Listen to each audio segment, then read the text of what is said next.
மூஞ்சில அடிச்சாப்புல கோவமா அந்த இடத்துல எமோஷனை சட்டுன்னு ஒரு மாதிரி ரொம்ப டிஸ்ரெஸ்பெக்ட்ஃபுல்லா நம்ம அவங்கள வந்து என்னோட டீனேஜ்லயும் சரி, என்னோட அடல்ட்ரிலையும் சரி, நான் இந்த கம்யூனிகேஷன் டைப் பண்ணதுனால மட்டும்தான் நான் எல்லா இடத்துலயுமே பங்கமா அடி வாங்கியிருக்கேன். அண்ட் ஸோ என்னால எந்த ஒரு விஷயத்துலயுமே சரியான ஒரு கம்யூனிகேட் பண்ணவே முடியல மற்றவங்க கிட்ட. ஸோ அது என்ன அப்படிங்கிறத பத்தி பார்க்கறதுக்கு முன்னாடி, ஹாய் தோலாஸ், welcome back to channel voice of KJ. And நான் கேஜே. என்னோட சேனல் ஞாபகம் வச்சுக்கோங்க. ஏதாவது ஒரு நேரத்தில் ஏதாவது ஒரு இடத்துல இந்த சேனல் இல்லை கண்டென்ட் கண்டிப்பாக உங்களுக்கு ரொம்ப ரொம்ப ரொம்ப யூஸ்ஃபுல்லாக இருக்கும். நான் ஸ்கூல் டைம்லையும் சரி, காலேஜ் டைம்லையும் சரி, இந்த 2 டைப் ஆஃப் கம்யூனிகேஷனை மட்டும்தான் ப்ராக்டிஸ் பண்ணிக்கிட்டே இருந்தேன். என்ன இன்னைக்கு ரொம்ப ஜாம் ஆகுது. இதனாலேயே எல்லாருமே எனக்கு வந்து டம்மு டும்முன்னு நான் வந்து அடி வாங்கியிருக்கேன். நிறைய இடத்துலயும் ஃபெயிலும் ஆகியிருக்கேன். Number 1 aggressive. அதாவது வந்து ஒருத்தவங்க இப்போ லேட்டா, இப்போ நீங்களும் உங்க ஃப்ரெண்டு வந்து எங்கேயோ படத்துக்கு போகணும் முடிவு பண்ணிட்டீங்க. நீங்க சீக்கிரம் போயிட்டீங்க, உங்க ஃப்ரெண்டு லேட்டா வராங்க. அப்படிங்கும்போது அவங்க முன்னாடி ஏய் ஏன்டா லேட்டா வந்த மூஞ்சில அடிச்சாப்புல கோவமா அந்த இடத்துல எமோஷனை சட்டுன்னு ஒரு மாதிரி ரொம்ப டிஸ்ரெஸ்பெக்ட்ஃபுல்லா நம்ம அவங்கள வந்து ட்ரீட் பண்ணிடுறோம் இல்லையா? இது வந்து அக்ரெசிவ் எமோஷன் அப்படிங்கிறது நிறைய பேர் இந்த இடத்துல தான் அணுவாங்க. Number 2 passive communication. Passive communication in the sense அதே சினாரியோ தான். இப்போ நீங்க வந்து ஒரு படத்துக்கு முன்னாடியே போயிட்டீங்க, உங்க ஃப்ரெண்டு லேட்டா வராரு. அப்படிங்கும்போது இவன் தான் எங்கேயோ செமத்தியா வாங்கியிருக்கான், இங்க வந்து வேற எவனோ வாங்கின மாதிரி அவுத்துறான் பாத்தியா. அவர் வந்து டேய் லேட் ஆயிடுச்சுரா அப்படின்னா அவனுக்கு வந்து சரி பரவாயில்ல விடு, இதுல என்ன இருக்கு, நான் என்னோட ரூபா பாத்துக்கிறேன், ஓ என்ன பண்ண முடியும். இந்த இடத்துல நம்ம வந்து நம்ம ஃபீலிங்ஸை எக்ஸ்பிரஸ் பண்ணாம, எமோஷன்ஸை எக்ஸ்பிரஸ் பண்ணாம ரொம்ப டிஸ்ரெஸ்பெக்ட்ஃபுல்லா நம்ம பேசணும் ஏதாவது சொல்லிடுவாங்களோன்னு நினைச்சுக்கிட்டு பயந்துட்டு பேசுறோம் இல்லையா? இது வந்து இந்த பாசிவ் கம்யூனிகேஷன் அப்படிங்கிறதுல வரும். அப்ப இது ரெண்டுமே பண்ணக்கூடாதுன்னா எந்த மாதிரி கம்யூனிகேஷன் தான் நம்ம பண்ணணும் அப்படின்னா, பீயிங் அசர்ட்டிவ்னஸ். அதாவது அசர்ட்டிவ்னஸ் அப்படின்னா என்னன்னா, உன்னோட ஃபீலிங்ஸை நீ எக்ஸ்பிரஸ் பண்ணணும். உனக்கு என்ன ஃபீலிங் இருந்தாலும் சரி அதை நீ எக்ஸ்பிரஸ் பண்ணணும். ஆனா அதை மற்றவங்கள டிஸ்ரெஸ்பெக்ட்ஃபுல், அதாவது மற்றவங்களை ஹர்ட் பண்ணிடாம, மரியாதை குறைவா நடத்திடாம அந்த விஷயத்த நீ எக்ஸ்பிரஸ் பண்ணணும். ஓகேவா? ஏன்னா நிறைய பேருக்கு வந்து இன்னைக்கு என்னன்னா தன்னோட எமோஷனை எக்ஸ்பிரஸ் பண்ணணும்னு ஆசை தான், ஆனா அது எப்படி எக்ஸ்பிரஸ் பண்றதுன்னு தெரியலையா? பட் வீடியோ முடியும் போது கண்டிப்பா உங்களுக்கு ஒரு ஐடியா கிடைக்கும், ஓ இப்படிதான் கம்யூனிகேட் பண்ணணுமா அப்படின்னு சொல்லி. ஸோ இப்போ இந்த அசர்ட்டிவ்னஸ் அப்படிங்கிறது தான் இந்த அக்ரெசிவ்னஸ் அப்படிங்கிற பர்சிவ், இது ரெண்டுத்துக்கும் கேப்பா நடுவுல இருந்து நமக்கு தேவையான விஷயத்த நமக்கு கொண்டு வந்து தரப்போகுது. அசர்ட்டிவ்னஸ்னா நம்ம என்னன்னு பார்த்துட்டோம். ஆனா ஏன் எல்லா வேலையுமே அசர்ட்டிவா இருக்க முடியல? முக்கியமான காரணம் 3 ஃபியர்ஸ் இருக்கு. Fear of confrontation. இந்த ஃபியர் ஆஃப் கான்ஃபரன்டேஷன் அப்படின்னா என்னன்னா, நான் ஏதாவது ஒரு விஷயம் சொல்லும் போது ஒருவேளை அவங்க என்கிட்ட நான் என்னோட ஃபீலிங்ஸை எக்ஸ்பிரஸ் பண்ணும்போது பீப்புள் என்கிட்ட ஆர்கியூ பண்ண வந்துருவாங்களோ, பீப்புள் என்னை வந்து டிஸ்ரெஸ்பெக்ட்ஃபுல்லா ட்ரீட் பண்ணிடுவாங்களோ, நான் என்னோட எமோஷனை ஷேர் பண்ணும்போது என்னை கிண்டல் பண்ணுவாங்களோ, இப்படி நம்ம பயப்படுறோம் இல்லையா? இதுதான் அசர்ட்டிவா இல்லாததுக்கு first fear. So number 2 fear of impolite. அதாவது நான் வந்து ஒரு வேளை ஏதோ ஒரு ஆர்கியூமெண்ட்டோ இல்லை என்னோட ஃபீலிங்ஸை நான் வெளியே சொல்லும் போது நான் திடீர்னு வந்து பொலைட்டா இல்லாம கத்த ஆரம்பிச்சிருவேனோ, சண்டை போட ஆரம்பிச்சிருவேனோ, டேய் அப்படின்னு சொல்லி நான் வந்து வாய்ஸை ரைஸ் பண்ணிடுவேனோ அப்படின்னு நம்ம நினைக்கிறோம் இல்லையா? இது வந்து ஃபியர் ஆஃப் இம்போலைட். 3வது ஃபியர் ஆஃப் ராங். இந்த ஃபியர் ஆஃப் ராங் அப்படின்னா என்னன்னா, நான் சொல்லும் போது ஏதாவது ஒரு தப்பா நான் சொல்லிடுவேனோ, தப்பா நான் வந்து எக்ஸ்பிரஸ் பண்ணிடுவேனோ, நான் பேசுறது கரெக்டா தான் இருக்குமாங்கிற ஒரு கான்ஃபிடன்ஸ் எனக்கே இல்லாம நான் பேசுறேன் இல்லையா? இந்த ஒரு விஷயம்தான், இந்த 3 ஃபியர் தான் நம்மள அசர்ட்டிவா இருக்க விடாம இருக்கிறதுக்கான ஒரு மெயின் ரீசனா இருக்கு. ஓகேப்பா, ரைட்டு, எல்லாமே சொல்லிட்டேன். அப்ப நான் எப்படி பீயிங் அசர்ட்டிவா எப்படி இருக்கிறது அப்படின்னா, நம்பர் 1 ஃபோக்கஸ் ஆன் ஃபேக்ட்ஸ். நம்மள நிறைய பேருக்கு என்னன்னா, யாராவது ஒருத்தவங்க நம்ம சொல்ற பாயிண்ட்டை இல்லப்பா இதை கொஞ்சம் மாத்திக்கோன்னு சொல்லிட்டாலே உடனே நீ யாரா சொல்றதுக்கு அப்படி சொல்லி டென்ஷன் ஆகும். உடனே வந்து நம்ம என்ன பண்ணுவோம்னா வாய்ஸை ரைஸ் பண்ணுவோம். அப்புறமேட்டு நம்ம என்ன பண்ணுவோம் அப்படின்னா ஸ்பெக்டலைசேஷன் இன் த சென்ஸ், நம்மளா அவனுக்கு கற்பனை பண்ணிக்கிறோம்ல, அவனுக்கு அங்க என்ன சுச்சுவேஷன் என்ன நடந்திருக்கும்னே தெரியாது. நம்ம என்ன நினைப்போம், நம்மளா அவனுக்கு கற்பனை பண்ணிப்போம்.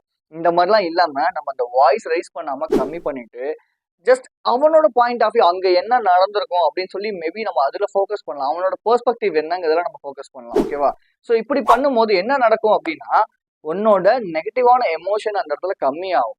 அது மட்டும் இல்லாம நீ அவன் கூட நெக்ஸ்ட் டைம் ஏதோ ஒரு வேலை செய்யற அப்படின்னா அந்த வேலை அவன் வந்து ரொம்ப அவர் நம்ம முன்னாடி பண்ணதுக்கு நம்மளை திட்டவே இல்லை, ஜஸ்ட் நம்ம கிட்ட வந்து கேட்டாரு அப்படின்னு சொல்லி அதை ஒழுங்கா செய்ய ஆரம்பிப்பான். எக்ஸாம்பிளுக்கு உங்களுக்கு சொல்றேன், இப்போ நீங்க வந்து ஒரு ஆஃபீஸ்ல டீம் லீடரா இருக்கீங்க. உங்களுக்கு டீம்ல இருக்கிற ஒரு மெம்பர் வந்து அன்னைக்கு வந்து அந்த ப்ராஜெக்டை முடிக்கல. அப்படி அந்த ப்ராஜெக்டை முடிக்கலங்கும் போது இவர் வந்து உங்ககிட்ட வந்து கம்யூனிகேட் பண்ணல, ஐயோ நான் ப்ராஜெக்டை முடிக்கலன்னு. நீங்க அந்த மீட்டிங்ல போய் அந்த ப்ராஜெக்டை ப்ரெசென்ட் பண்ணணும், உங்களால பண்ண முடியல, பாஸ் உங்களை திட்டாரு.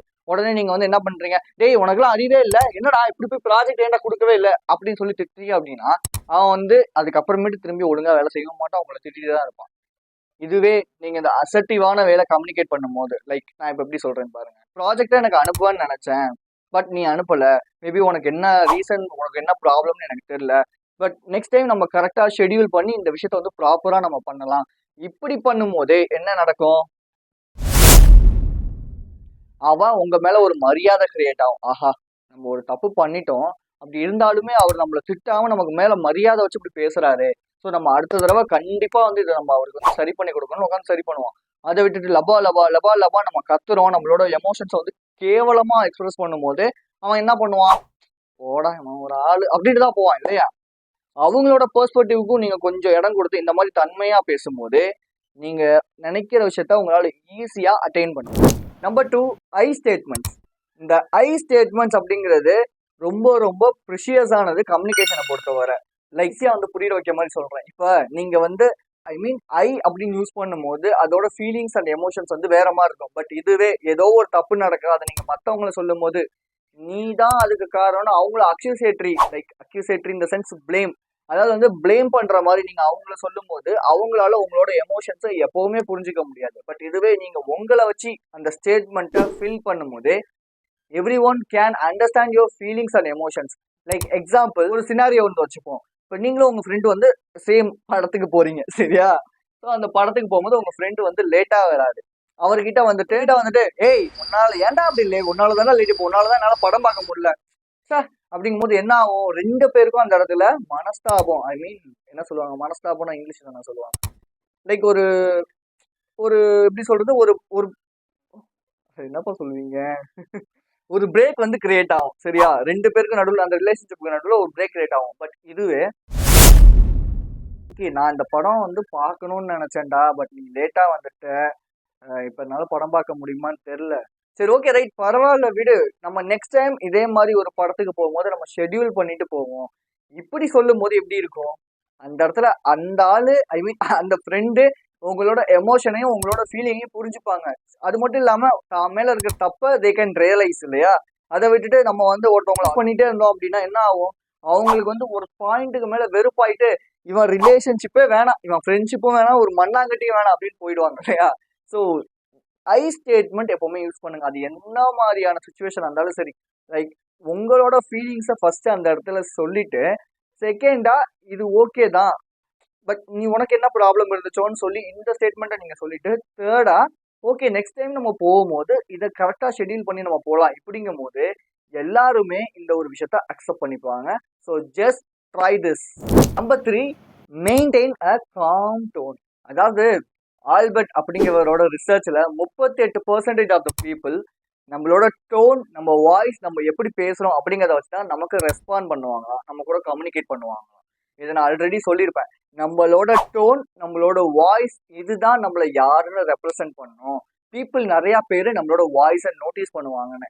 அந்த வீடியோ பத்தி லிங்க் இங்க கொடுக்குறேன், செக் பண்ணுங்க. சரி okay, coming back to the content. Calm டோனை மெயின்டைன் பண்ணுங்க. ரூடா என்ன இப்போ அப்படிங்கிறதுக்கும் என்ன இப்போ அப்படிங்கிறதுக்கும் வித்தியாசம் இருக்கு இல்லையா. ஸோ எந்த டோன்ல பேசணும் அப்படிங்கிறது ரொம்ப ரொம்ப முக்கியம். அதை பத்தியும் தனியா நான் வீடியோ போடுறேன். இதெல்லாம் பத்தி நம்ம தமிழ்ல நிறைய சேனல் இல்லை, பட் நான் போடுறேன். ஏன் எதுக்காக, எல்லாம் எதுக்காக, உங்களுக்காக. அப்ப நீங்க என்ன பண்ணணும், சப்ஸ்கிரைப் பண்ணுங்க, லைக் பண்ணுங்க, முடிஞ்ச 4 பேருக்கு இந்த விஷயத்த ஷேர் பண்ணுங்க. நான் வீடியோ எடுக்கிறதுக்கு முன்னாடி மேக்ஸிமம் யூஸ் பண்ற டிப் இது ஒண்ணுதான், prepare for expected situation. Actually இது என்னோட எக்ஸ்பெக்டட் சுச்சுவேஷன் தான். அதே மாதிரி இன்டர்வியூ, செமினார், இப்படி எதுவாக இருந்தாலும் சரி, இல்லை பப்ளிக் ஸ்பீக்கிங், நான் எதுக்கு என்ன பண்ணாலும் சரி, அதுக்கு முன்னாடி எனக்கு அது எக்ஸ்பெக்டட் சுச்சுவேஷனா இருந்துச்சு அப்படின்னா அதுக்கு நான் ப்ரிப்பேர் பண்ணுவேன். கொஞ்சமாச்சும் அதுக்கு நோட்ஸ் எடுப்பேன், அதுக்குன்னு ஒரு ரஃப் டிராஃப்ட் எடுப்பேன், ஃபேட் டிராஃப்ட் எடுப்பேன், அதுலயுமே சின்னதா ஒரு நோட்ஸ் எழுதுவேன். தென் அதை நான் வந்து ரிஹர்ஸ் பண்ணிக்கிட்டே இருப்பேன். லைக் வந்து இது இப்படி பண்ணலாமா, இப்படி பண்ணலாமா, என்னோட பாடி லாங்குவேஜ் எப்படி மாத்தலாம், இப்படி பேசலாமா, இப்படி பேசும்போது எப்படி இருக்கும் இப்படின்னு சொல்லி நான் நிறைய விஷயங்களை ரிஹர்ஸ் பண்ணிக்கினே இருப்பேன், ப்ராக்டிஸ் பண்ணிக்கினே இருப்பேன். அது எக்ஸ்பெக்டட் சுச்சுவேஷனா இருக்கும் போது இப்படி பண்றதுனால எனக்கு என்ன நடக்குது அப்படின்னா, ஒரு கான்ஃபிடென்ட் இருக்கு, இவ்வளவு பேர் முன்னாடி நின்று பேசுறாங்களாப்பா அப்படின்னு சொல்லி ஒரு கான்ஃபிடென்ட் வந்து கிரியேட் ஆகும். அந்த கான்ஃபிடென்ட்டே எனக்கு வந்து நெக்ஸ்ட் மற்ற விஷயங்களை பண்றதுக்கு ரொம்ப ரொம்ப ஹெல்ப்ஃபுல்லா இருக்கும். ஸோ நெக்ஸ்ட் டைம் நீங்க அசர்ட்டிவா இருக்கணும்னு நினைக்கிறீங்க, உங்களோட கம்யூனிகேஷனை சூப்பரா பில்ட் பண்ணணும்னு நினைக்கிறீங்க அப்படின்னா, கொஞ்சமாவது அந்த எக்ஸ்பெக்டட் சுச்சுவேஷன், லைக் அது வந்து இன்டர்வியூவா இருக்கலாம், இல்ல நீங்க காலேஜ்ல பிரசன்டேஷன் பண்றீங்க அப்படின்னா இருக்கலாம், இல்ல நீங்க வந்து ஏதோ ஒரு பப்ளிக் ஸ்பீக்கிங்ல போய் பேச போறீங்க அப்படிங்கிறதா இருக்கலாம். எதுவா இருந்தாலும் just rehearse, just take notes, just practise. Unexpected situation, இதுக்கு நம்ம எப்படி ப்ரிப்பேர் ஆகுறது அப்படின்னா, மேக்ஸிமம் ஆஃப் த டைம் இந்த டைரக்டா ஒருத்தர் உங்க மூஞ்சுக்கு நேரா ஒரு நெகட்டிவ் கமெண்ட் பாஸ் பண்றதா இருக்கலாம், இல்ல எனக்கு வந்து இந்த யூடியூப்ல வந்து காமெண்ட்ல வந்து நெகட்டிவ் கமெண்ட் வரதா இருக்கலாம். இப்படி என்ன வந்தாலும் முதல் விஷயம் நம்ம just need to take a pause for the couple of seconds நம்ம வந்து என்ன பண்ணலாம்னா பாஸ் பண்ணலாம், கொஞ்சம் அமைதியா இருக்கலாம். அப்படி அமைதியா இருக்கும்போது என்னன்னா அடுத்து நம்ம என்ன பேசணுங்கிறதுக்கான ஒரு தெளிவு கிடைக்கும். முதல் விஷயம் அதுதான். ஓகேவா? ரெண்டாவது, நீங்க அவங்க கிட்ட கொஸ்டின் பண்ணுங்க. அதாவது அவங்க ஒரு கேள்வி கேட்கறாங்க, ஐ மீன் அந்த சுச்சுவேஷன் உங்களால ஹேண்டில் பண்ண முடியல அப்படிங்கும்போது அந்த லாஸ்ட்ல அவங்க என்ன ஸ்டேட்மெண்ட் முடிக்கிறாங்களோ அதை வச்சு ஒரு கேள்வி கேளுங்க. இப்படி கேட்கும்போது அவங்க வந்து என்ன நினைப்பாங்கன்னா, ஆஹா பரவாயில்ல, ஏதோ ஒன்று நோட்டீஸ் பண்றான், ஏதோ கொஞ்சமாவது கவனிக்கிறான், இந்த மென்டாலிட்டிங் அது அவங்களுக்கு இருக்கும். ஸோ அப்படிங்கும் போது அந்த சுச்சுவேஷனை உங்களால ஈஸியா ஹேண்டில் பண்ண முடியும், ஓவர் கம் பண்ண முடியும். அட் த சேம் டைம் அந்த இடத்துல நீங்க எப்படி ஸ்பான்டேனியஸா பிஹேவ் பண்றீங்கிறது ரொம்ப ரொம்ப முக்கியம். ஸோ அதனாலதான் சொன்னேன் இந்த கப்புள் ஆஃப் செகண்ட்ஸ் எடுத்துக்கங்க அப்படின்னு சொல்லி. அது ஏன் நான் சொன்னேன்னா, அது நமக்கு அந்த ஸ்பான்டேனியஸா பேசுறதுக்கு ரொம்ப ரொம்ப ஹெல்ப்ஃபுல்லா இருக்கும். அதை விட்டு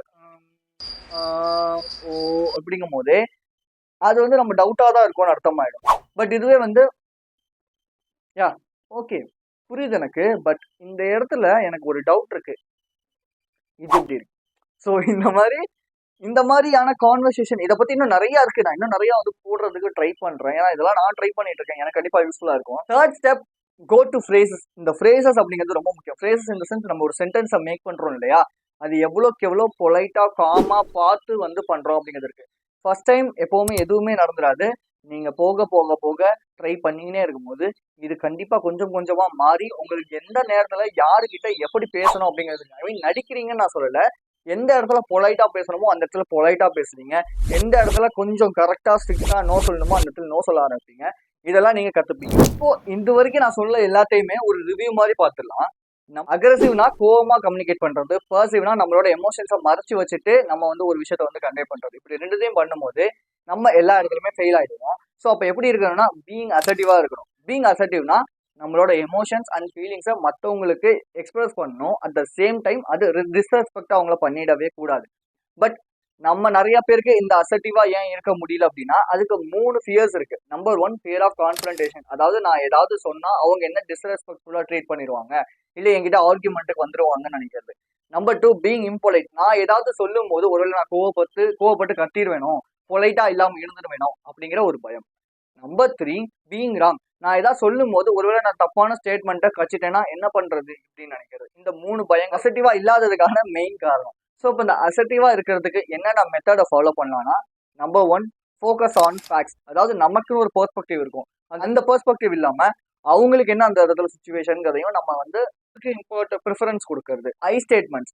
இந்த ஐ ஸ்டேட்மெண்ட்ஸ் யூஸ் பண்றது மூலியமா என்னோட எமோஷன்ஸையும் என்னோட ஃபீலிங்ஸையும் ஈஸியா மற்றவங்களுக்கு கன்வே பண்ணிட முடியும். Maintain and calm tone. ஒரு காம் டோன், அதாவது வந்து ஒரு டோன் வச்சுதான் நம்மள பீப்புள் வந்து அட்ரஸ் பண்ணுவாங்க. அப்படிங்கும் போது நம்ம காமான ஒரு டோனை மெயின்டைன் பண்ணணும். Prepare for expected situations. அதாவது ஒரு சில இன்டர்வியூ, செமினார்ஸ், இல்லை வந்து பப்ளிக் ஸ்பீக்கிங் இப்படிலாம் இருக்கும்போது நம்ம அது எக்ஸ்பெக்டட் சுச்சுவேஷன் தான் அப்படிங்கும்போது அதுக்கு நம்ம ப்ரிப்பேர் பண்ணி ரிஹர்ஸ் பண்ணி பண்ணலாம்.